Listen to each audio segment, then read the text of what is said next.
In this video, we're going to be talking about some key matchups and some must-haves that the Green Bay Packers need to do in order to ensure a victory in the playoffs on the road in a tough and loud environment at Dallas. Guys, if you like the content, you like what I'm saying, show your support by hitting that subscribe button. Let's get into it. First key matchup is going to be between Jordan Love and Micah Parsons, in particular, the Dallas Cowboys defense. But when we start talking Jordan Love, we know that he is at his best when he is calm, relaxed in the pocket. We've already seen a ton of growth when it comes to his footwork and what Tom Clements has been able to do with working with Jordan Love. His improvement from the beginning of the season to what we see now, especially with his footwork, has been huge.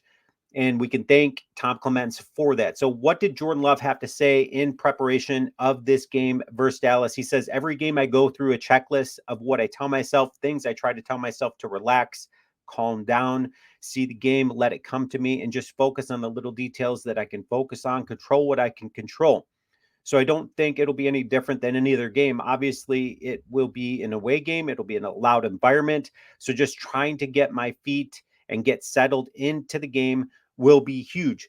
That he is 100% correct. That is huge. That is going to be a big portion of their success when we start talking a key matchup there between Micah Parsons and Jordan Love and the Green Bay Packer offense. It is going to be whether or not Jordan Love can stay settled in the pocket. So speaking of which, what did Matt LaFleur have to say about Micah Parsons? Matt LaFleur said, let's take a look about Micah Parsons himself. He says he's a freak show. He's a game wrecker. You better know where he is at. They do such a great job of moving him around. He can line up on the edge. He can line up at the linebacker, the three technique, at the shade. They use multiple personnel groupings. Okay, so we know that Micah Parsons is a game wrecker. Okay, so here's the thing. If you remember the game versus the Detroit Lions, how did they stop Hawkinson? Okay, he is a game wrecker himself. They double and triple teamed him. They pulled guards. They used A.J. Dillon, the running backs. They used their tight ends to kind of double and triple team him. They got creative with it. That's exactly what the Green Bay Packers need to do against Micah Parsons and the Dallas Cowboys defense. So let's take a look at this interesting stat. It says right here, the Cowboys defense is currently averaging a time to pressure of 2.44 seconds, faster than Jordan Love's time to throw at 2.77 seconds. Okay, so we know that in order to break that, it's going to be huge that the Packers are using a lot of misdirection, a lot of the Dallas Cowboys play a man defense, and if they're not playing a man defense, they're playing a nickel. So in order to break that, you're going to have to do a lot of misdirection, kind of like what we see Buffalo having success versus the Dallas Cowboys in their win over Dallas. They got to use jet motion, jet sweeps, stuff like that.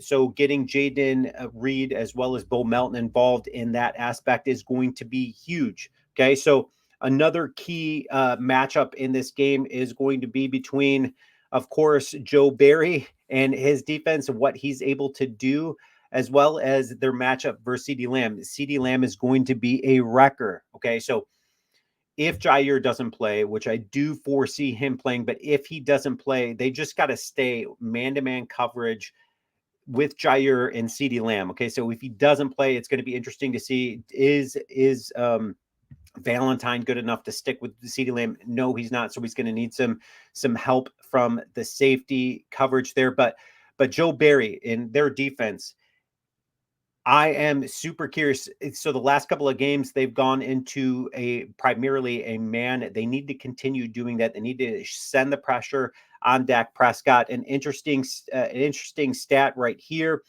is that you see right here, it says Dak Prescott has turned the ball over 5 straight games heading into the playoffs, 3 interceptions, 3 fumbles over that time. The Packers turned him over twice last season. Okay, so big note there, obviously, is takeaways. That's an obvious, but it'll be interesting. Joe Barry needs to send pressure on Dak Prescott, force him into making some poor decisions. The key to this game is going to be turnovers. Okay, so let alone just the matchups and what they're able to do there. I think Matt LaFleur offensively will get creative, but defensively, they have got to cause a lot of disruption. They need to send a lot of just masking blitzes against the Dallas Cowboys' potent offense. Guys, leave your comments. Let me know what you think. Go Pack.